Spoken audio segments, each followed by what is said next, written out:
Hey everyone, Ben Nelson here, the everyday real estate investor, and coming at you with another podcast episode. I'm excited again for this launch, episode 2 in this hopefully long journey of going through this investment entrepreneurial business that we're all in or trying to get into with real estate. So today I wanted to talk a little bit about the things that you need to get started in real estate. And a lot of these are going to play into scaling your business as well, not just starting out. So hopefully wherever you're at in your journey, hopefully this is helpful to you in how you can either get started or maybe scale to a different level in your investing. So I'm really excited. Hopefully this is helpful to you. And a lot of this is kind of philosophical, but there's some practicality to it as well. So first one that I want to talk about is clarity. So without clear vision on what you want to accomplish in your real estate investing,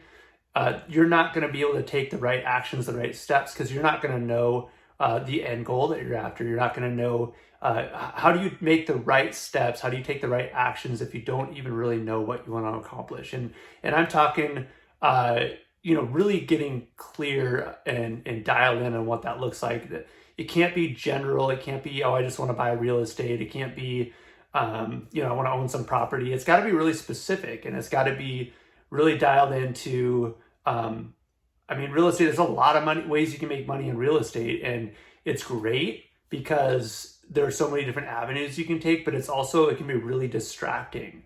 And trust me, I've been there, I've done that. And you chase the shiny object, you try to chase the quick money or whatever, which, there's not very much of that in this business. It's a long-term game.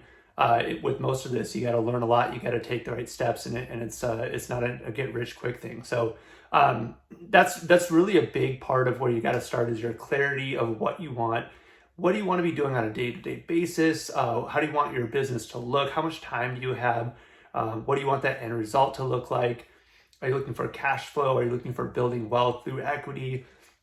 All those pieces need to come together to be able to get a clear picture of what it is that you really are trying to accomplish. So that's the first thing, okay? The second thing that you need is you need to be ready to get outside of your comfort zone. So a lot of the stuff that you're starting to do, whether you're scaling up and doing new things, we're residential and we're starting to ramp up and do some more commercial stuff, apartment buildings, things like that, which is super exciting, but it's outside of my comfort zone. If I'm being honest, I feel really prepared to go that direction, but I'm pushing outside of some of the things I'm used to. And so you have to be ready to get outside of your comfort zone if you want to do these things, because it's new. And anytime something's new, it's going to be uncomfortable, and you just have to be ready for that. So comfort zone, get outside, get ready to get outside your comfort zone, do things that you're not really, that are going to be uneasy. You're going to have that knot in your stomach, but it's good. It's growth. And that's what you have to get through you can't let it stop you from taking action, or otherwise you're not going to take action. Competence is super important. Okay, noticing a trend here. Hopefully we're starting all these with C so we can remember them all and commit them to memory. So competence. So I touched on the first episode about, called myself out as, not being like overly prepared sometimes and not letting that hold you back as far as like overthinking starting on something. So I think there's a balance though. You can't wait till you're totally prepared, because you're never fully prepared for something that's new in your life. But you also need to be competent. You also need to have some sort of knowledge around what you're trying to do. So you don't want to just go and buy some property without even understanding anything about real estate, because that's how you get hurt, and that's how you lose money, and that's how people go, I tried to invest in real estate, but it didn't work, and I'm not buying anymore. That's usually when you find those situations, is people that just weren't prepared, that didn't take the time to get the knowledge that they needed. So you do need some level of competence for sure to get started, or to bring yourself up to the next level, right? So another thing you're going to need are connections. This is a personal business. This is a relationship business. Real estate is. There's been there's all this talk, there's technology out there, new things every day.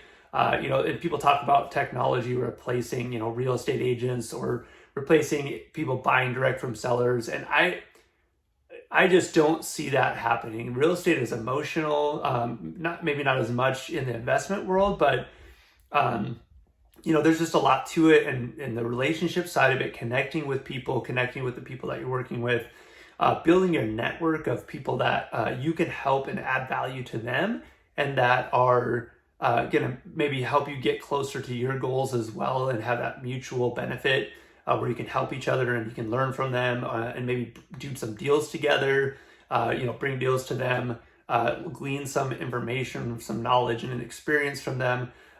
Connections are super, super important in this business, and that's how you do more deals, and that's how you do bigger deals, is by connecting with people, connecting with other investors, networking with all of the people that need to be involved in a transaction, from your real estate agents to your lenders, to your title company reps, to your sellers and owners, and all that stuff. So that's super important. Is connections is a huge part of it.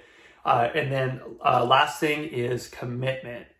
Commitment is huge. It's really easy to put something out there and say, hey, I'm going to do this. I'm going to buy real estate, or I'm going to, start this business, or I'm going to start this podcast, and then, never do it. So, words are cheap. It's really easy to say something, but to actually follow through with it is a huge deal, and you have to be ready to commit. And that means sometimes making a sacrifice. So, and I'll tell you what, you commit to something, I guarantee you that as soon as you commit to something and you take that first step, there is going to be something that steps in your way that's going to try to challenge that commitment, because, it's just the way that things work. It's you commit to moving towards something, and then, something happens in your life, or you get super busy. And I'll tell you, that happened to me. I was super busy right now anyway, but I'm sitting here recording this.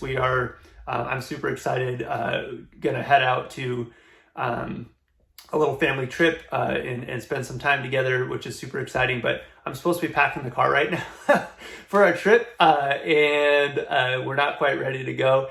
And hopefully I can get it all done and ready before my wife gets home and yells at me for not being ready. But anyway, my point is I committed. I put the first episode out there. I said I was gonna do this. I have a lot on my plate right now. I just spent the last 3 days with an awesome client.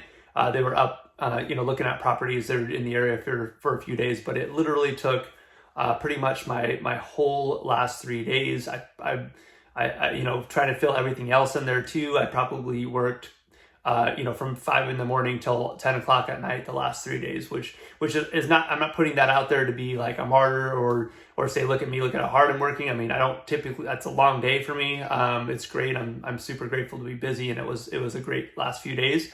But my point is that took up all of my time. And then today is scrambling and trying to get, caught back up on some other things, and then, get ready to take off on our family time. And it would be really easy for me to say, I don't have time. I don't have time to record a podcast, because I don't. But you know what? I committed to doing it. So you make time for the things that you commit to do, and you have to treat your investment in your real estate business that way. Again, whether you're starting out or whether you're scaling, whatever you're trying to do with your business, you have to make that commitment, and you have to carve out that time in your day, because the time will get filled. It'll get filled one way or another. And if you're not intentional about making those commitments and putting those on your calendar and just making sure they happen, something else is going to fill that time. Someone else is going to fill it for you, whether that's a boss or another client or something like that. And there's only so much time in the day. You can't say yes to everything. You got to learn to say no to some things, so you can stay true to your commitments and be moving towards your goals that you want to achieve. So you're never going to achieve those goals that you have set out if you're clear, you're about your goals, you're making connections, you're getting outside your comfort zone, you're learning, you're gaining your competence. But if you're not fully committed to it and you're not doing the things to follow through on your commitment,